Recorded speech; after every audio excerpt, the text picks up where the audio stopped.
Okay, welcome everybody. Thank you for joining us. Let me see your face if it is appropriate. If not, you can remain in hiding. So since there is no portion of Masaei, I just picked a portion almost randomly. Yeah, Georgia said, if appropriate.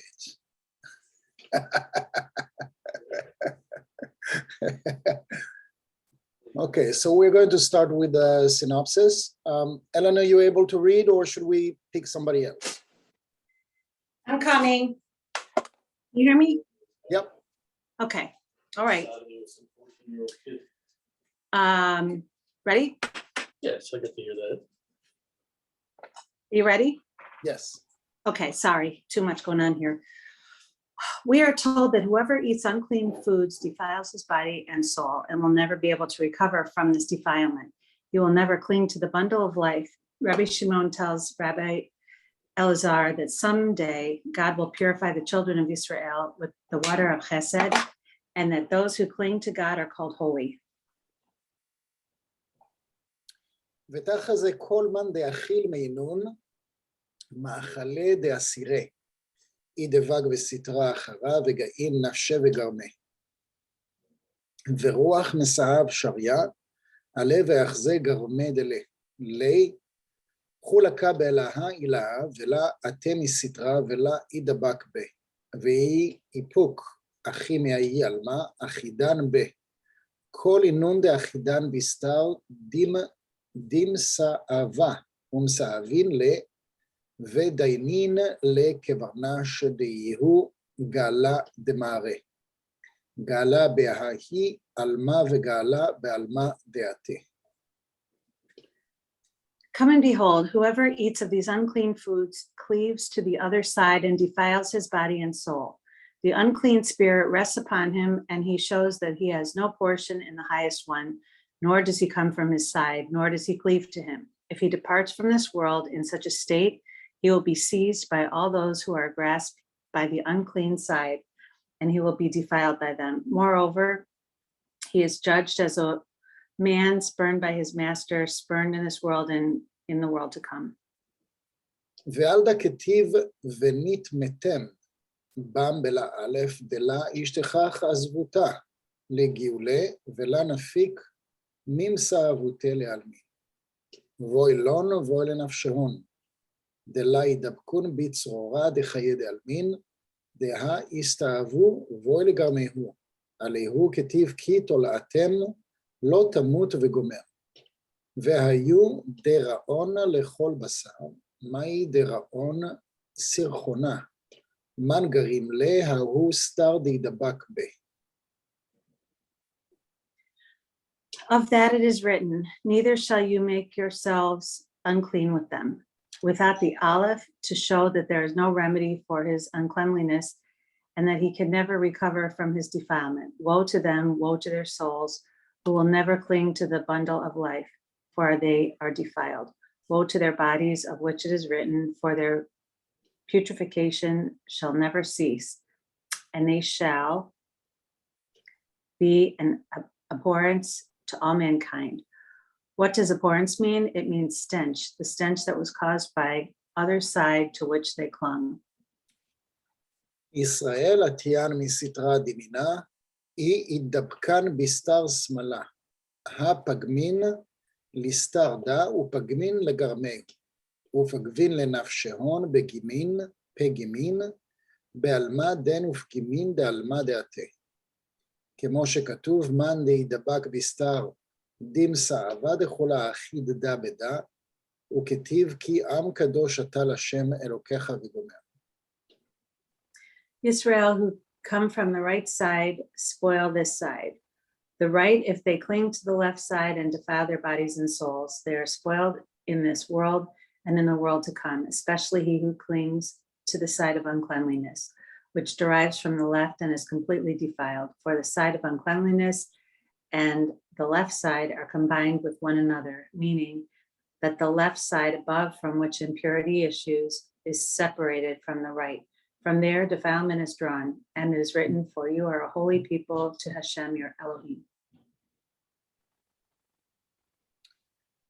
Okay, so this is like sort of like a short guide to, I guess, kosher. And kosher eating is basically sort of a guide to tell us in detail what is good for us to eat and what is bad for us to eat.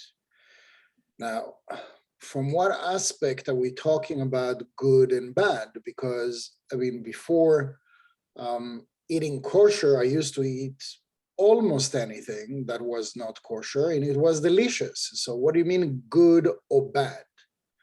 Good as tasty and bad as not tasty? Obviously, that's not the reason.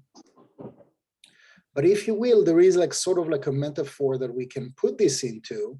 And that is, again, I'm pulling this example often because I've had live examples like that, where I've seen and witnessed somebody who is diabetic and who couldn't resist the temptation to eat things that he knew is bad for his body. And every single time that he would go, for example, like, you know, like something as simple, and I'm not necessarily talking about chocolate or cake or something like that. I would talk about like a pack of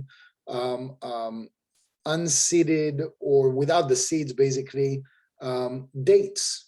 So you would think it's not a big deal, right? Dates, it's healthy, it's like organic, and, you know, written, supposed to be healthy, right? So apparently for his category of diabetic, he cannot have dates. And so, you know, I had dates yesterday.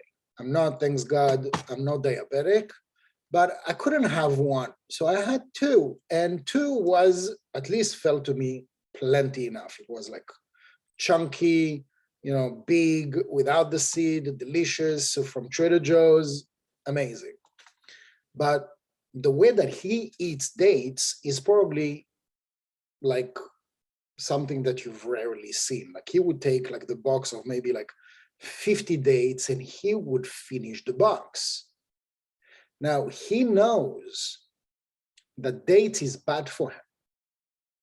And he knows that if he's going to finish the box, he's going to end up in the hospital. Like his legs are going to start turning black, red, blue, whatever color, and is not going to feel well for a few days, for a couple of weeks. But the temptation, the desire to receive, whatever you call it, the addiction to sugar or to something sweet is just overtaking him, and he knows that it's bad for him. Now, bad not as not tasty, bad as it's not good for your body, according to your blood test, how do you call it? Not blood test, blood, you know, A plus, B, whatever, or how do you call that? Type. Blood type. Blood type, thank you. So, for example, my wife is whatever group she is, and she loves red meat. She would crave red meat like 3 or 4 times a week. I could have red meat like once every 6 months. I'm A minus. I could have red meat like once every 6 months and I'll be just happy. I would never crave red meat. It's really like up to, you know, whatever your body requires. But in his category, in his class, in his situation, he is diabetic. He is officially diabetic. He knows it. And he knows that sugar, I guess if he would take like one date, it would make him feel a little bit bloated or whatever, but he wouldn't stop at 1.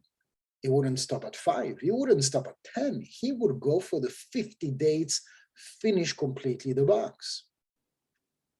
So the desire to receive for the self alone, the Yetzer Hara, that source of negativity, is the one that is not the one that injects the temptation. The temptation is there, like you have a weakness for that. This is like your vice or whatever you call it.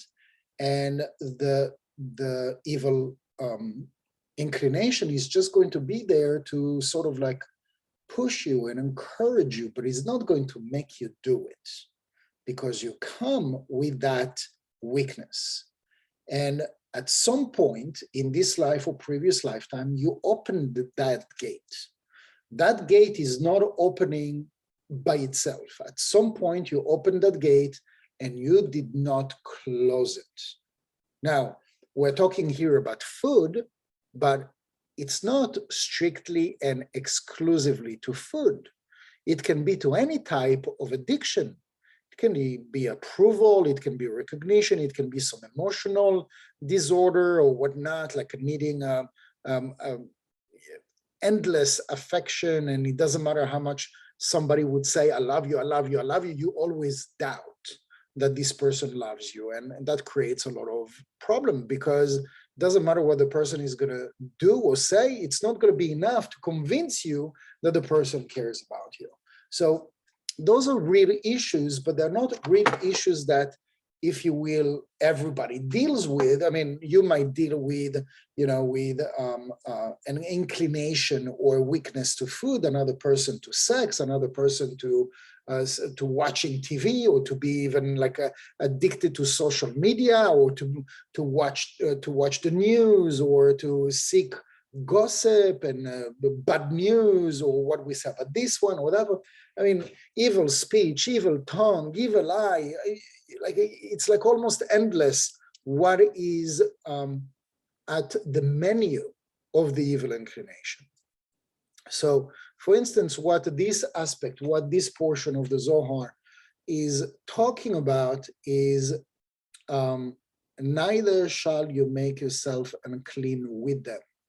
So, if you will, like when it says about, with them, it's very general. It's not even like, like talking about food. And then the Zohar here goes more specifically about food, but it's more general too, because you can take this almost to anything in any direction. You can be in a very good, positive, pure space, consciousness, mindset. You might be like on a roller coaster of good stuff going on for you, and good ideas, and starting one business, two businesses, and getting involved in this project or that project, and you're really proactive and positive and optimistic and hopeful. And then there is like this one person that is just negative. And it's funny because I had this conversation with my wife, who met with a woman, and she brought her in with her kids for a play date and whatever, and she was dreading this play date for a long time because this woman is like super negative. What does it mean, super negative? Is she evil? No, she's not evil. It's just at the level of consciousness. What do you focus on? To be negative is simply a projection of where your mental, your type of thoughts, your aspiration, your dreams, the way you think about people in general, the way that you express compassion and understanding and empathy. And when a person is negative, it's like almost like there is a barometer, that measures that. The higher your consciousness is, and the easier it is for you to practice emotional intelligence, letting go, forgiveness, etc. And the lower the consciousness, the harder it is to express all those positive things, right? So if you are in the middle of an argument and your consciousness is high, it doesn't mean that you shouldn't have argument. You still have arguments, but it's easier for you to let it go. If you are in a place where your consciousness is sort of as a result of your emotions and the way that you let things, people, thoughts affect you, and you're in the middle of this argument, it's super hard for you to let it go. And you know that it's not leading to anywhere, but you can stop yourself. And so, we almost can, raise eyebrows at this guy that is diabetic and he's eating like the whole box. And why does he have to eat the whole box? we're talking here about the same thing. You can be in the middle of an argument, you know that it's not going anywhere, you feel, you like physically in your bones, you feel how this argument is like draining you. And there is nowhere to go. Like you are in your right, the other person is on her or his right, and it's not going to go anywhere. Just stop the bleeding right away, because there are sometimes, like a place where like a line that once that line is crossed, it's often too late. But sometimes it's not even too late, because you can be in a relationship with somebody for 1, 2, 5, 10, 30 years, and you play ping pong. So it's like you argue, you drain each other's energy, you don't talk to each other for a couple of weeks, and you're like giving the cold shoulder, and then slowly and surely you're rebuilding yourself, because you took a time out from that person. So your positivity, your optimism, your thinking for yourself is coming back. And as it's coming back, the other person naturally, organically does the same thing. And by magic, there is no such a thing. By magic, you're reopening the door, and slowly get back together. Let's go, let's go for a walk, let's go for a dinner, let's go for this, let's go. And then, everything is back to almost normal. And 1 day, 2 days, 1 week, a month goes by, everything is great. And then we fight again. So it's like also almost like a cyclical loop that goes on, because, somebody who is not very spiritual doesn't know better. Right? So if our consciousness is super low as a result of all the things that we're discussing, this is the life that those people are experiencing, day in and day out, if they do not work on themselves. So I'm meeting with a student of mine whose partner is not very spiritual. Let me rephrase, is not spiritual at all. And this person has been working on herself for over 30 years.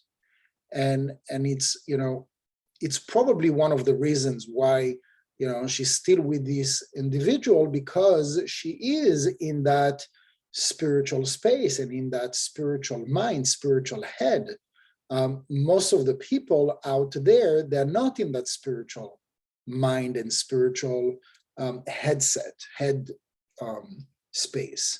And so chapeau to that lady that is working on herself and is doing all these efforts, but it's very difficult when the other person is not spiritual at all.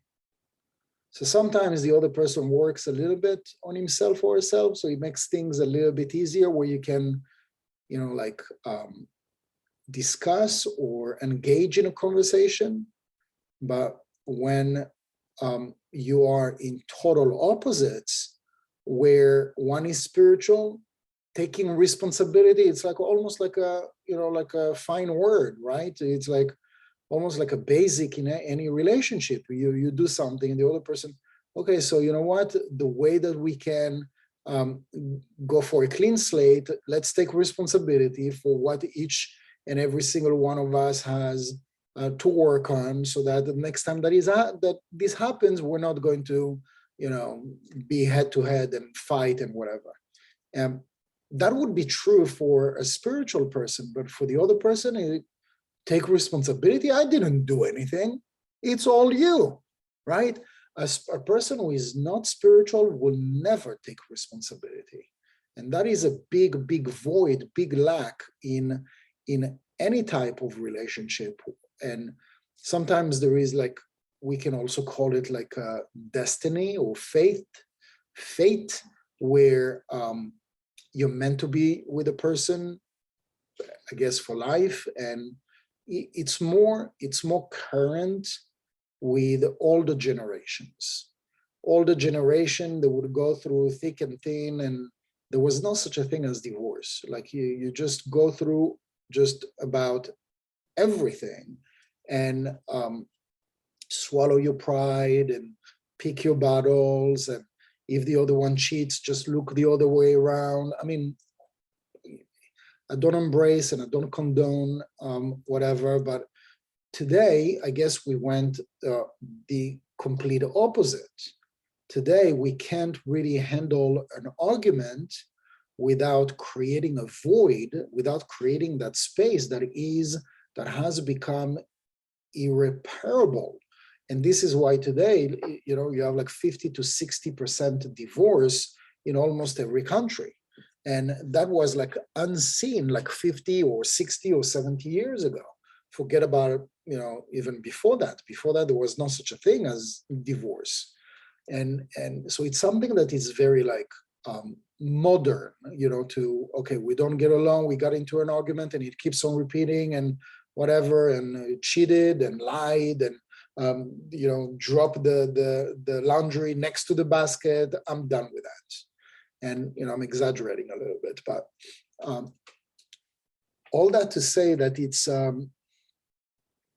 we were talking about, I just drifted a bit sideways, but it's all good. So neither shall you make yourself unclean with them. So that talks also about not just the food, I'll get back to the food, but also about the environment, to choosing our environment. We just spoke about the spouse, and a lot of times the spouse is connected to the tikkun, what we came to learn, what lesson we came to learn. So oftentimes if a person is A, B, or C, maybe this person is just teaching us to be more compassionate and more forgiving. And there are exceptions to that rule. There are certain things that you don't have to put up with it, and you can call it a day. And it can come to that conclusion that, the minimum that needs to be required is to be appreciated and to be respected. And that needs to be mutual. And then there is the larger circle where it's your siblings and your parents and your cousins and your uncles and your aunts.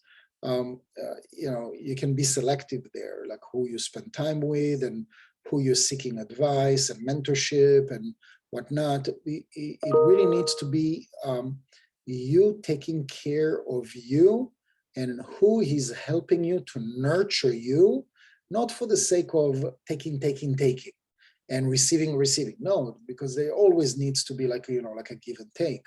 But there are relationships where you're the good one, and you're the sharing one, and you're the kind one, and you're the forgiving one, and you're the compassionate one, and the other one is just the taker. There is no relationship that's meant to last when it's like that. So you need to make sure that you establish boundaries and that there is mutual respect again, and I mean, forgiving and being compassionate and emotional intelligence is important. And so when you're engaging in any type of relationship, there are going to be ups and downs like anything.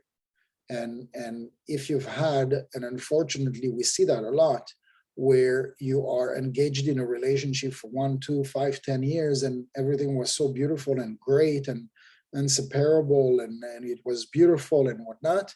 And then the other person is going through a divorce, or is going through a breakdown or depression or whatever, and then you decide that it doesn't suit you, and then you disappear.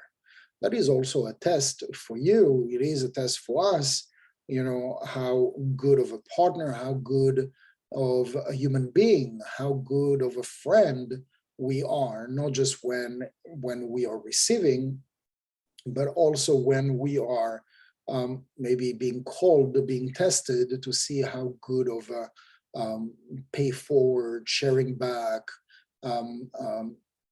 being charitable and being good-hearted in any type of situation, but especially when you have relationship. Loving people in general is a sign of or an indication of elevated soul or elevated consciousness.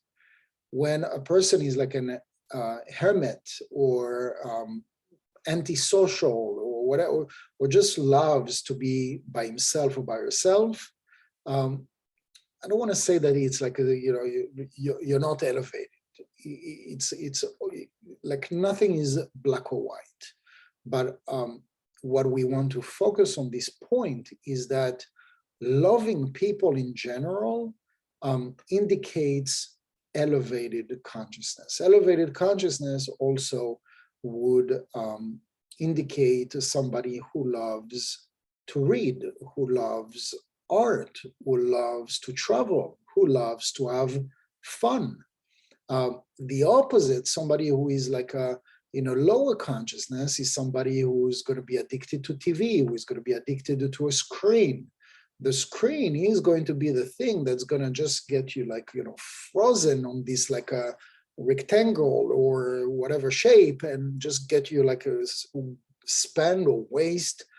And I'm not talking if you're working. I'm working on my screen like 12 hours a day.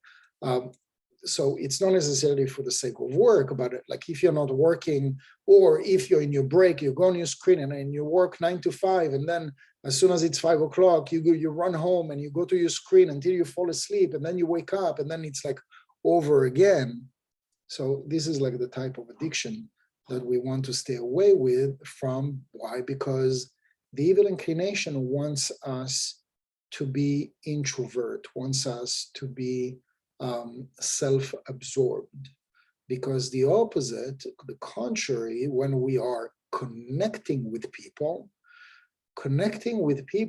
is connecting with God, because through the people we're given the opportunity to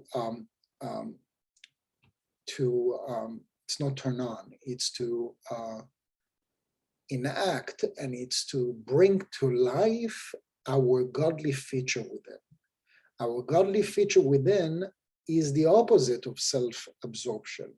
The godly feature within is when you are activating your light feature, which is to share with others, to connect with others, and give of what you have. It can be your time, it can be your laughter, it can be your jokes, it could be your intelligence, it can be your expertise, it can be your love, it can be just about anything from you. And that is important to remember, because those indications are not meant now for us to look around and to judge others or to judge ourselves either. It is to maybe sometimes raise a flag and say, okay, maybe I've been too much into myself, too comfortable at not being social, and the evil inclination is winning. And so our environment is super important. We need to seek an environment of situations, groups, or people that are bringing the best out of me. And the best out of me, I can make a long list about the best of me. And I'm not talking about when you're spending like an hour with somebody that you know is taking the worst out of you. There is a list there too. How you think and how you feel and how you behave. But think about the opposite. When you are surrounded by or spending an hour or a weekend with a person that you really enjoy the company, what is the best that comes out of you? And then you just need to replicate that with as many people, situations, groups of people, organizations that bring that version of you out of you, because it is in you. And the other aspect, and we started, to talk about in this verse, or in these verses that we read today, is about the food. So the metaphor about the person who was eating the dates, that you know that it's bad for you. So the Zohar is teaching us, and the Torah and many other scriptures are teaching us what is bad for our body and what is bad for our soul. Joel Epstein, is that the right name? The guy from Houston that runs a huge church, 70,000, Joel Olstein, something like that. Olstein? Yeah, Olstein, thank you. And so he had a session actually one Sunday or whatever day it was, and you can find it actually on YouTube, I'm sure, because that's where I saw it. That somebody forwarded it to me. And the guy was talking to his congregation about eating kosher. And as he's speaking, the whole room goes, like they're all whispering, they're all like, you know, what do you mean, like eating kosher? Like, and they're asking him out loud, what do you mean kosher? And he says, you know, not eating pig, not eating shrimp, not eating this kind of stuff, because it's bad for your body, it's bad for your soul. And he is literally saying, like, you eat shrimps, you eat the garbage of the sea, because this is what shrimps eat. I don't know how, like, the consequence of how many of his congregation he lost on that day, because, you know, most of the people, they're not in a place where they're not into restriction, because restriction does not necessarily connect with spiritual work. This is something that you learn in Kabbalah. The central column going against your desire to receive for the self alone. So, you know, you want more positivity, so you need to restrict the things that make you less positive. I mean, those are like almost obvious things for us, because we've taken classes and we've heard those things like a million times. But those people that were listening to his speech, or however you call it, they didn't like it. But this is in the scriptures, this is in the Torah, it is in the Bible. And it's not, I believe, this is my personal opinion, and you can make out of it whatever you want and whatever you feel. This is a guide for what is good for your body and what is good for your soul, because each thing that we eat, and I'm talking about kosher, is from the in tune with the right column energy, positive energy, and some of the things that we eat are from the left column, negative energy, not as good or bad, but as a polarity. And so when there is a direct connection without restriction, without the filament, there is a short circuit. And so what is the filament? In Kabbalah, the filament is time. And so, for instance, if you eat meat, you wait 6 hours. In 6 hours, you would talk to any nutritionist after you eat if you eat chicken or red meat or whatever, it takes about 6 hours for the body to digest. How did they get 6 hours like 3,400 years ago? I have no clue. Maybe they had like their own of the time nutritionist and whatever, but it's beyond that. We're talking here about spiritual laws, and this is a teaching that came to us, you know, from the Torah and from the Talmud and from the Mishnah and whatever. And so we're talking here about that space, the time represents the restriction, the filament. And wherever there is the turning on of the filament, that's when you produce light. And the more restriction there is, and the more light you generate. And so what does it mean, like more? Does it mean that you should wait 12 hours? No, just repeat. Repeat the rules of eating kosher, and then you would produce some energy in here, some energy in there. And so you have that in the things that you eat that are kosher, that are facilitating an easier conduit of energy, but also in that circulation. If you're eating two things that are opposite without restriction, then it can slow your metabolism or slow your digestion. So for instance, you would have fish, which is a protein, and then you would have grains such as, I don't know, rice and wheat and or pasta or whatever that is left column, right? And so there is a, I don't know if it's paleo or whatever it's called, that basically they're teaching that if you're mixing protein with carbs, basically, it's not that it's not kosher, but it slows your metabolism. So instead of digesting something between 6 to 8 hours, you would digest it in 12 to 16 hours. So this is why, for example, like you go for lunch and you eat a steak with rice or with pasta, for example, delicious. You would, and you go back to the office and you're all sleepy. Like why would you be sleepy after eating like a steak and potatoes, right? And from a nutrition perspective, they would teach you about paleo. I hope I'm remembering the word right, but from a Kabbalistic perspective, you have right column, left column, both of them connected together creates a short circuit. And the short circuit translates into slowing your metabolism, low energy, bloated. Those are the things that we talk that has an impact and effect, consequences to your body.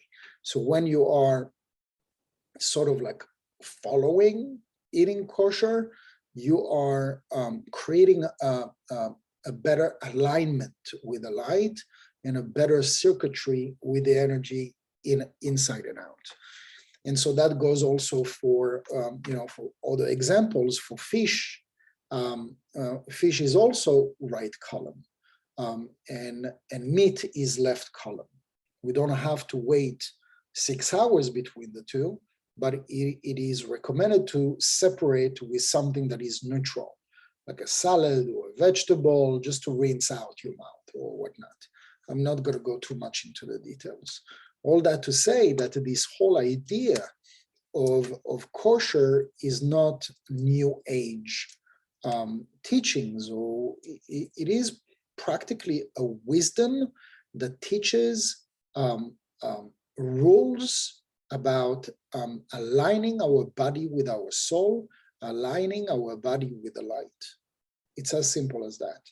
And then, if you want to go into more depth about kosher, I mean, there is so much that you can find on YouTube and online and even on Wikipedia and whatnot, to teach you or for you to learn about the laws of kosher. I'm not gonna, neither am I interested to teach you the laws of kosher, but just to bring up the concept that exists for ages, and it is not there in vain. It is here to teach us something about circuitry. And the same goes about the things that, because eating dates is kosher, but you know that if you are diabetic and it's bad for you, so you wouldn't eat it.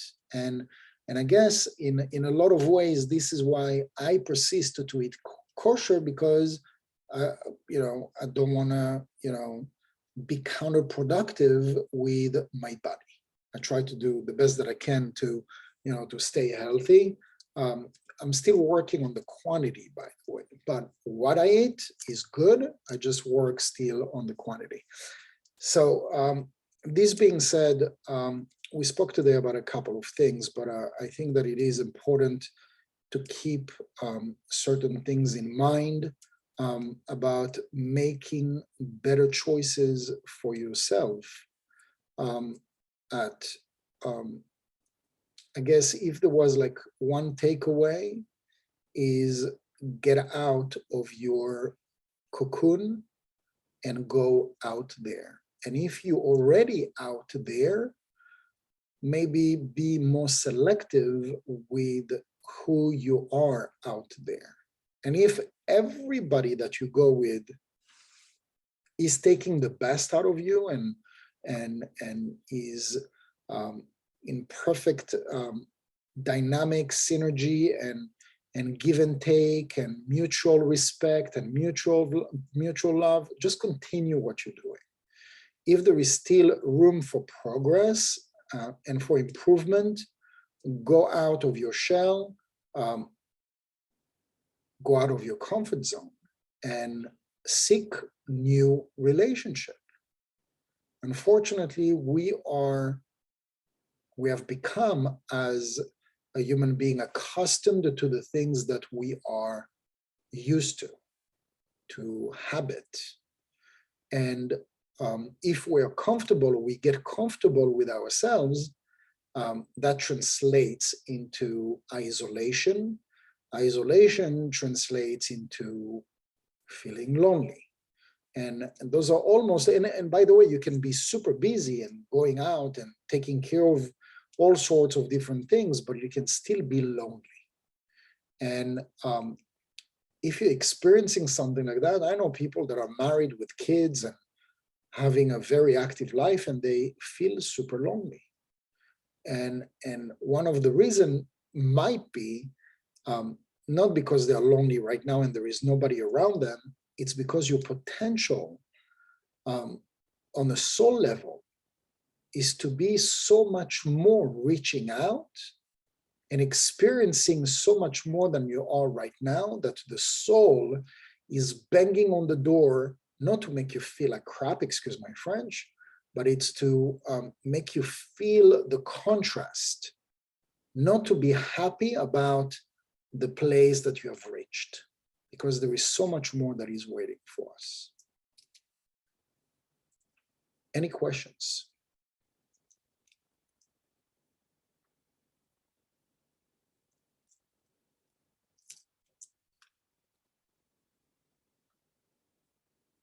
Okay. Thank you very much for joining, and we'll see you again next Monday. Lots of love. Thank you. Thank you, Yehuda. Yehuda. Bye-bye.